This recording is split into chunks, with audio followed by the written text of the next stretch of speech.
The challenges for young people with complex mental health and behavioral needs who are living in care tend to lead our youth in having to leave Niagara to access the services they require. These vital services are now possible thanks to a partnership between Family and Children's Services and Youth Resources Niagara. I'm here with Brett Sweeney and Danielle Hordenchuk. Good morning, folks. Morning. Good morning. Brett, how was this important partnership formed?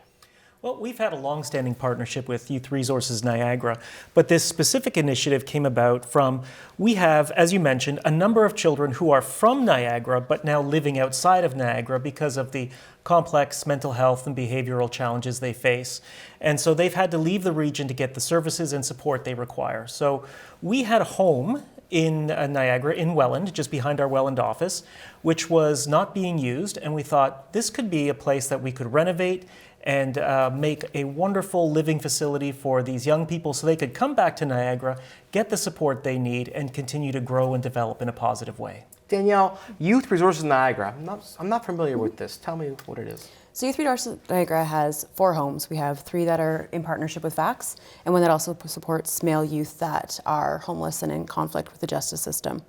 We've actually been working since about 1975, but we are very little known just because of the unique way that clients come into our care or support.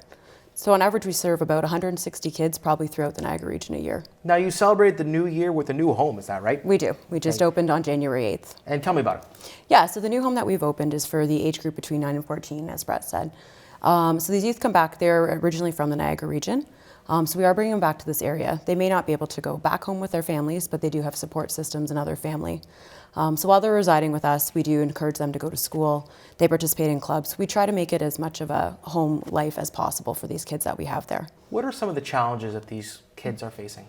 So many of the youth come into our care with a diverse background of different needs. Some have little to no supports in the community to care for them or to live with. Many of them do have undiagnosed mental health or untreated developmental disabilities. Quite often, just due to them coming into care, there's a history of trauma that requires support as well. Now, Brett, we were talking before you arrived, and this relationship goes all the way back to 2006, is that right? Yes, we partner with Youth Resources Niagara on 2 group homes previously. So Wagner and Genesis houses, those are for young adults from 12 to 18. And so this house will serve, as Danielle mentioned, those from 9 to 14. And it needed some renos, is that right? Tell me about those renos. Were they well, tell me about them. As I mentioned, the house hadn't really been used in a while, so it had all the problems you might expect. So we needed to put a new roof on. I didn't want to say if there was going to be problems, but I figured rentals, that's usually not a good thing.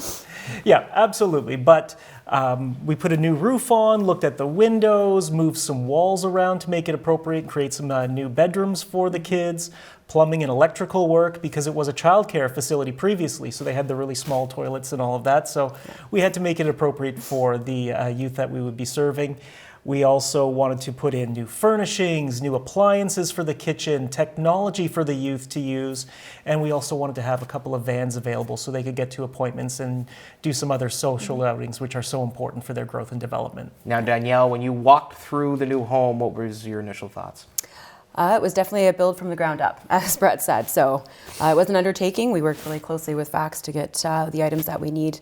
We were looking at everything from pencils to beds to bedding to a toaster. So people don't really consider how much work goes into building something from the ground up. Now, because you're dealing with youth from the ages of 9 to 14, they're involved in the school setting and everything, right? So what's their daily life like?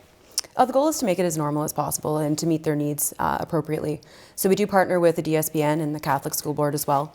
The goal is to have these youth in a normal school setting with their peers, with whatever supports are required. Staff work hard to make a program calendar for the week so they can anticipate there's activities after school, is there a plan for the weekend. We like to do special events, movie nights, things like that. Again, trying to make it as normal as possible. What's a typical week like for a child? Well, it depends on their schedule. And we do hope, again, normally most of them are in school from about 9 to 2. The nights you come home, you relax, you do your homework. Eat dinner. We do a family-style dinner at a main table in the living room, the dining room. Then it could be movie night. It could be normal hygiene. They have chores they're expected to do. Again, the goal is to make it as normal to what people would expect in a family home. Brett, how do these kids end up with Danielle? What do you assess them? What do you do? Well, the children that are going to be living at the orchard, they're those who have, as I mentioned, those significant mental health behavioral challenges, and they've been living outside of the region because they've had to travel outside to get supports. So with this home, we had the opportunity to bring those kids back. And so they're coming in from outside the region, they're moving into the home, and they're getting all types of tremendous care and support from the Youth Resources Niagara team. Now, Danielle, you have some clinical services, correct? So Youth Resources Niagara employs a clinical director within our team. So it's either a registered social worker or a registered psychotherapist. The clinical director works with the FACS team also during placement to create a supportive plan for the youth so that our staff are well aware and versed in the diagnoses, best practices for support, and how to work with that youth. On top of that, the clinical director provides one-on-one counseling services within the home. We'll also work with them if there's any specialized external services that are needed. We'll support the referrals to those.